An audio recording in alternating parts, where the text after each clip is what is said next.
Well, Alex, it's been a fantastic week so far after 2 straight wins. I know nobody's getting carried away, but it must have lifted some weight off everyone's shoulders heading into this weekend's match. Yeah, I think it certainly has. I mean, it's that old sort of saying, really, a week's a long time in football, and it is like no other industry. I think everyone's delighted with the past week. I thought the performance on Saturday was really good, really strong.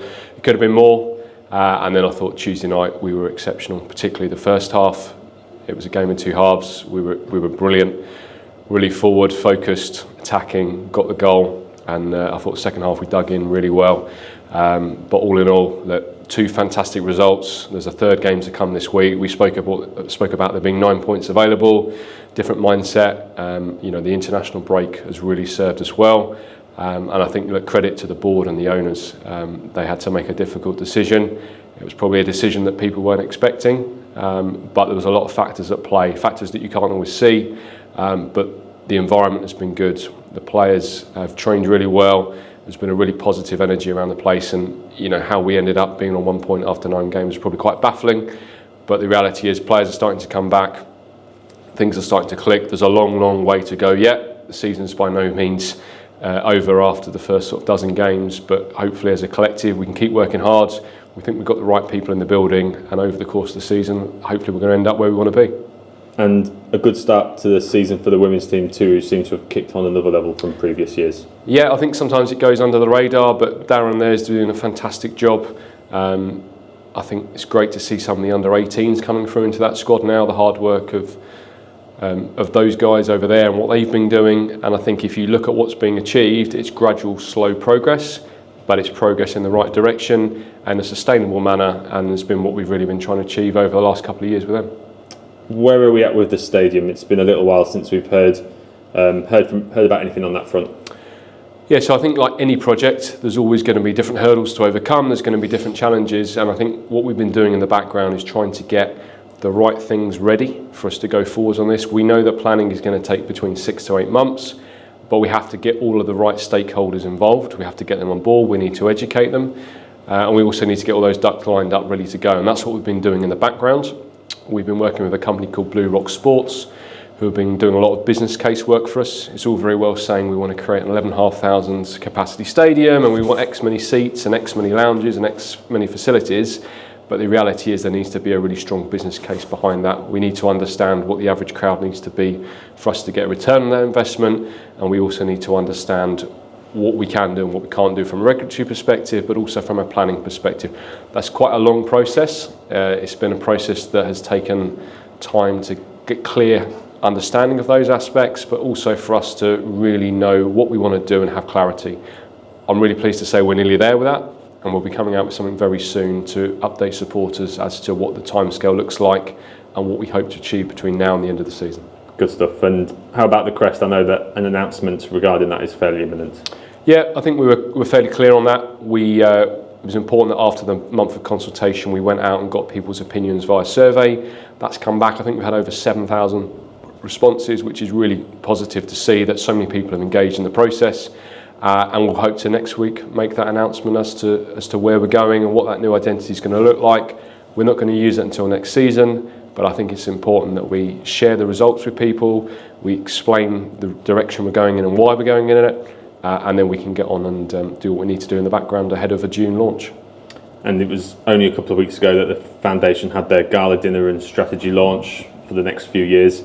Anyone that was there or has seen the strategy, can't help but be impressed with the scope and the impact of the work that they continue to do. Yeah, I mean, they're engaging with 10,000 unique individuals within our community every year, and they're returning a social value to this community of £1 million. That in itself is great, but we've got ambitions to grow as a football club, and the foundations have got similar ambitions. So over the next 3 years, we want to double that to 20,000 individuals and a social value return of £2 million.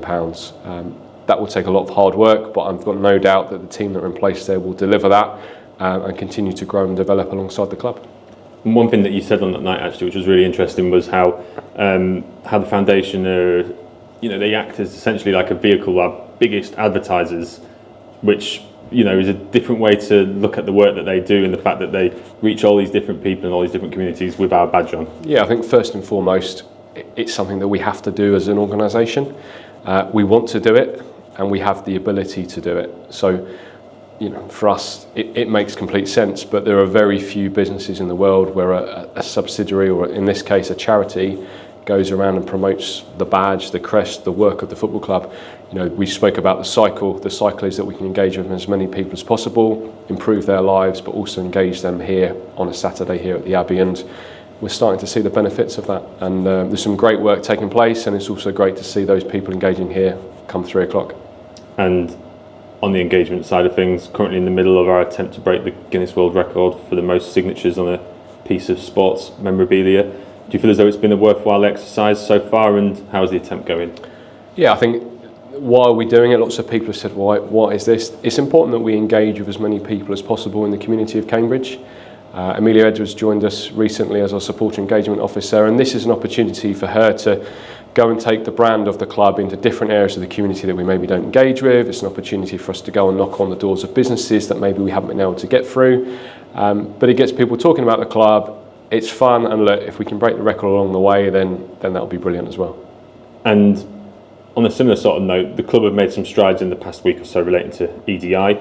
Obviously, we opened the prayer room ahead of last Saturday's match, and this Saturday's match is our Together Against Racism match, which we're using to hopefully help create a new supporter group for ethnic minorities. It may be obvious to some, but why is it important that we continue making ourselves as inclusive as possible and keep doing this work?